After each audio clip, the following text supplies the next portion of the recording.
Isaiah saw Jesus' glory. John 12:41, CEBREVERVEHVNIV, etc. Introduction. Trinitarianism endeavors to make the Old Testament appear to support its contention that Jesus is God. One place it points to is Isaiah 6:1, in which Isaiah has a vision of God on the throne, identified as Jehovah in verses 3, 5, and 12. John 12 quotes from both Isaiah 6 and 53 and concludes that, quote, Isaiah said this because he saw his glory and spoke about him, John 12:41.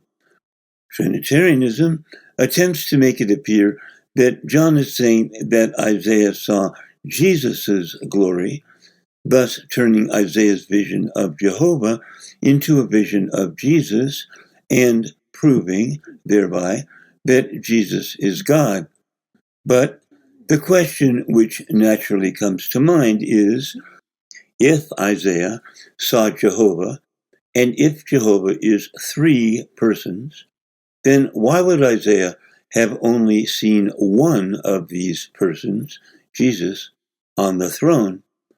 This article shall establish that neither the Isaiah texts nor the words of John 12 equate Jesus with God.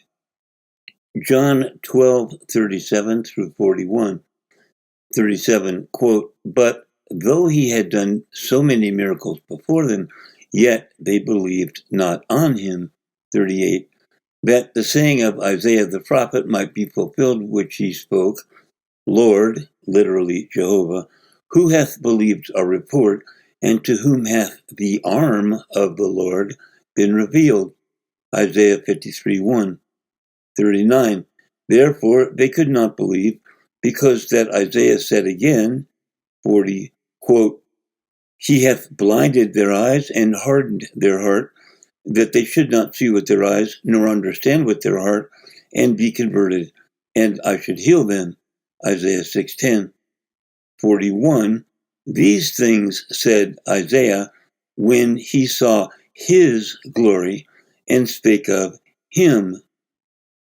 What was it that they, quote, believed not? Trinitarianism teaches that John 12:37 means to say that even though Jesus had done miracles, they would not believe that he was God. But other prophets, Jesus was a prophet, Luke 24:19, etc., had done miracles. Surely witnessing miracles would not lead to the conclusion that the worker of them was God.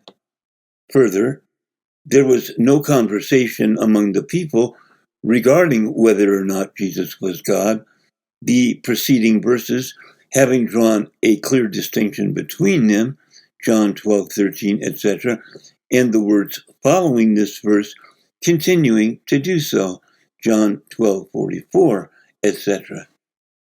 God and his Messiah, two different persons.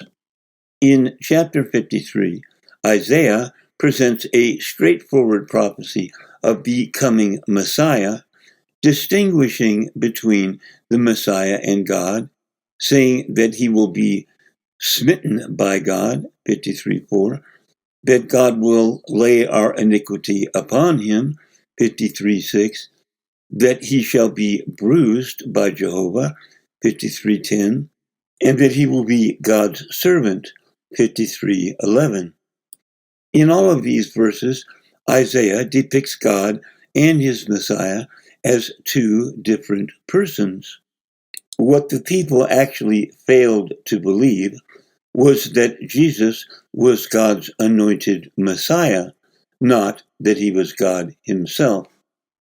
Isaiah did not see God's glory. The only mention of glory in either chapter of Isaiah from which John quotes is not a vision of God's glory, but of angels proclaiming God's glory, Isaiah 6:3. Quote, he hath blinded their eyes that they should not understand, John 12:40. John's point here was that the people did not understand that Jesus was the anointed Messiah because God had blinded them to that realization, as said in Isaiah 6:10. His glory or Jesus's glory. While most English versions of the New Testament translate John 12:41 as, quote, "These things said Isaiah when he saw his glory," some translate it, quote, "These things said Isaiah when he saw Jesus's glory." Let's be clear. The Greek word here is his, literally of him, not Jesus's.